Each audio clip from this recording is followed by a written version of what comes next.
Welcome to Suman TV. నేను మీ నవీన్. ప్రస్తుతం నేను ఎపియాన్ పెయిన్ మేనేజ్మెంట్ సెంటర్‌లో ఉన్నాను. మనతో ఉన్నారు క్లినికల్ హెడ్ డాక్టర్ సుధాకర్ గారు. హాయ్ సార్, నమస్తే అండి. నమస్కారం అండి. సార్, మొత్తం మన టోటల్ బాడీలో హ్మ్. 206 బోన్స్ ఉంటే ఇప్పుడు పెరిగిన తర్వాత హ్మ్. సో ఎందుకు మోకాళ్ళ మీదనే ఎక్కువ అరిగిపోయింది, మోకాళ్ళు అరిగిపోయాయి, మోకాళ్ళ మార్పిడి చేయాలి, అదే విధంగా కొద్దిమందికి పీఆర్‌పీ ఏయించాలి అని చెప్పేసి అంటుంటారు. మోకాళ్ళకి ఎందుకు అంత ప్రాధాన్యత ఉంది?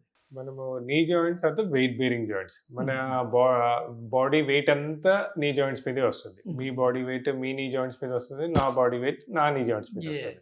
And then apart from that మనం పొద్దున్న లేచినప్పటి నుంచి రాత్రి వరకు చేసే రెగ్యులర్ యాక్టివిటీస్‌లో నీ జాయింట్ మీద ఎప్పుడు ఫ్రిక్షన్ ఉంటది. అంటే ఫర్ ఎగ్జాంపుల్ ఇది మన నీ జాయింట్ చూసుకున్నట్టయితే దీంట్లో ఒక 4, 5 మెయిన్ స్ట్రక్చర్స్ ఉంటాయండి. అంటే తొడ బోను, కాల్ బోన్ మధ్యలో ఈ కార్టిలేజ్, మెనిస్కస్, తర్వాత వీటిని హోల్డ్ చేసుకుంటూ కొన్ని కొలాటరల్ లిగమెంట్స్, క్రూషియేట్ లిగమెంట్స్ అని ఉంటుంది.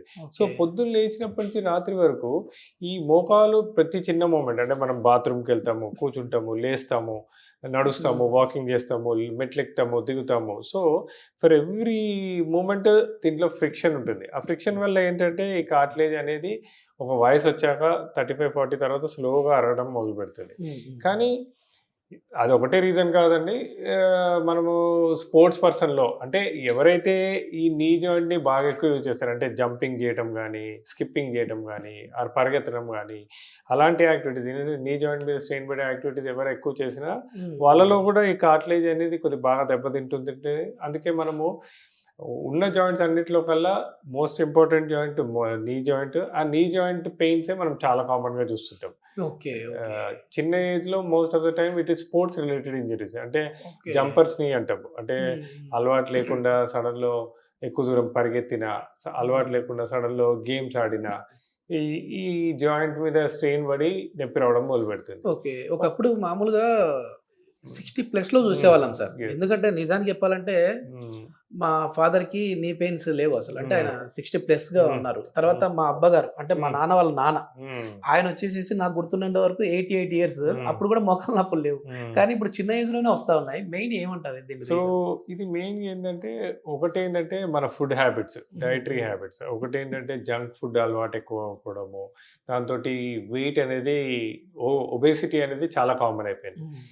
మీరన్నట్టు మీ పేరెంట్స్ ఏజ్, మీ గ్రాండ్ పేరెంట్స్ ఏజ్‌లో మన ఇండియాలో గానీ ఎక్కడ ఒబేసిటీ వాజ్ చాలా తక్కువ. ఇప్పుడేంటంటే ఒకటి వెయిట్, ఒకటి తర్వాత ఇంకోటి ఫుడ్ హ్యాబిట్స్. మనం తినే ఫుడ్డు ఆ రోజుల్లో ఇప్పుడు రాగి, జొన్నలు, మిల్లెట్స్ అవన్నీ నేచురల్ ఫుడ్స్ ఎక్కువుండేది. ఇవాళ రేపు మనం తినే జంక్ ఫుడ్స్ తోటి ఏంటంటే ఈ మజిల్ మాస్ పెరగకుండా ఫ్యాట్ డిపాజిట్స్ ఎక్కువ అయిపోవడం. ఆ ఫ్యాట్ డిపాజిట్స్ ఎక్కువడం వల్ల వెయిట్ అంతా రావడం. ఇప్పుడు మన నీ జాయింట్‌కి సపోర్ట్స్ వచ్చేది ఏంటంటే మన థై మజిల్స్, అంటే క్వాడ్రిసెప్స్ మజిల్స్. సో ఈ క్వాడ్రిసెప్స్ మజిల్స్ అనేది స్ట్రెంథెనింగ్ ప్రాపర్ చేసుకోలేదనుకోండి, సో నీ జాయింట్ వీక్ అవ్వడము. రెండోది, ఇప్పుడు ఇవాళ రేపు మనం చూసినట్టయితే సిస్టమ్ వర్క్ చేసేవాళ్ళు. సిస్టమ్ వర్క్ చేసేవాళ్ళు సెడెంటరీ హ్యాబిట్స్. సెడెంటరీ హ్యాబిట్స్ లోపల ఏమైతుందంటే ఒకటి వెయిట్ పెరగడమే కాకుండా ఈ కార్టిలేజ్‌కి ఈ రక్త ప్రసారణ అనేది బోన్ నుంచి వస్తుంది. ఈ బోన్ అనేది ఎప్పుడైతే ఫిజికల్ యాక్టివిటీ ఉంటదో అప్పుడే ఈ బోన్‌కి బ్లడ్ ఫ్లో బావుంటది.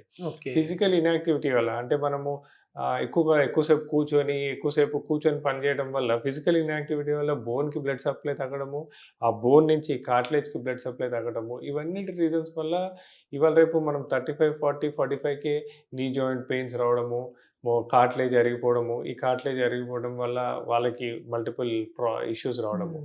ఇంకొక హ్యాబిట్ ఏంటంటే స్మోకింగ్ కూడా, వెదర్ ప్యాసివ్ స్మోకింగ్ అయినా, యాక్టివ్ స్మోకింగ్ అయినా. అంటే ప్యాసివ్ స్మోకింగ్ అంటే స్మోక్ చేసే వాళ్ళు పక్కన ఉన్నా కూడా ప్యాసివ్ స్మోకింగ్ అవుతుంది. సో 2 విధాలుగా కూడా స్మోకింగ్ అనేది ఈ కార్టిలేజ్‌కి చాలా హార్మ్‌ఫుల్. ఎట్లా సార్ ఇంటర్‌లింక్ ఏంటి ఆ రెండిటికి? అంటే మనం నికోటిన్ లోపల ఉన్న నికోటిన్ అనేది ఏంటంటే ఈ కార్టిలేజ్ రీజనరేషన్‌ని సప్రెస్ చేస్తుంది.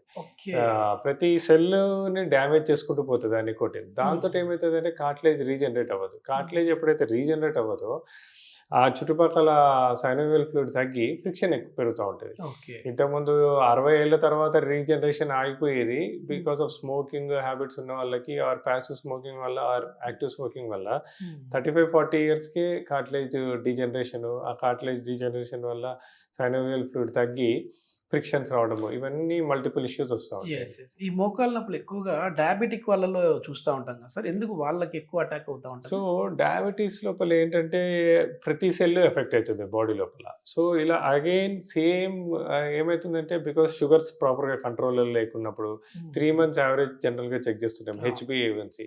అది 6 to 6.5 పక్కన మెయింటైన్ చేయాలి. కానీ మా క్లినిక్ వచ్చే వాళ్ళు చాలామంది 8, 9, 11 అలా వస్తుంటారు. హ్మ్. అంటే వాళ్ళ sugars are not properly control. ఎప్పుడైతే షుగర్స్ ఇంత డీరేంజ్డ్ అయిపోతుందో మన బా ఈ మజిల్స్ అన్ని డ్యామేజ్ అవుతాయి, ఈ సెల్స్ అన్ని డ్యామేజ్ అయ్యి హ్మ్. వాళ్ళకు కూడా ఈ మోకాళ్ళ నొప్పులు అనేది చూస్తూ ఉంటాం. ఓకే. ఇంకొకటి ఏంటంటే సరే మనము కింద కూర్చుండే అలవాట్లు ఉంటాయి. మనకి అవును. ఇంతకుముందు కూడా ఉండేది.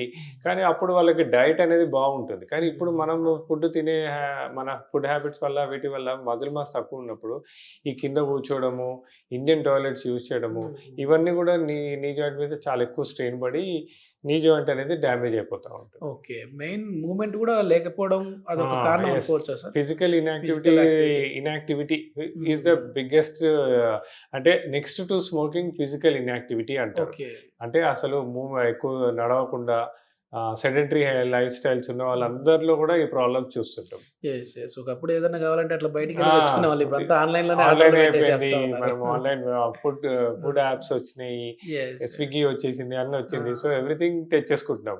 So yes. ఫిజికల్ ఇన్యాక్టివిటీ వల్ల కూడా రక్త ప్రసరణ తగ్గటము, కార్టిలేజ్ డీజనరేషన్ అవ్వడము, హ్మ్. ఇవన్నీ ప్రాబ్లమ్స్ వస్తా ఉంటాయి. ఇప్పుడు ఈ పీఆర్పీ ఏ విధంగా పనిచేస్తుంది సార్ మోకాళ్ళ నొప్పులకి? సో అంటే పీఆర్పీ అంటే మన బ్లడ్ నుంచి ప్లాస్మాని తీసేసి మనం యెస్. మళ్ళీ వాళ్ళకి ఇంజెక్ట్ చేస్తా యెస్. ఉన్నారు. ఇప్పుడు పీఆర్‌పీ అంటే హ్మ్. Platelet rich platelet rich plasma. Plasma. ప్రతి ఒక్కరి బ్లడ్ లోపల red blood cells, white blood cells and platelets ఉంటాయి. హ్మ్.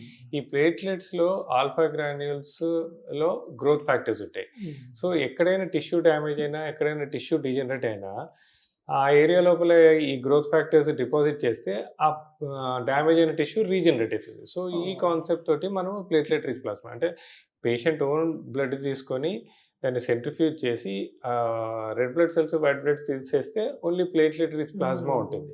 యెస్. దాన్ని యెస్. కరెక్ట్‌గా ఎక్కడైతే పెయిన్ జనరేటర్స్ దగ్గర ఏసామో అప్పుడు ఆ డ్యామేజ్ అయిన టిష్యూ రీజనరేట్ అవుతుంది.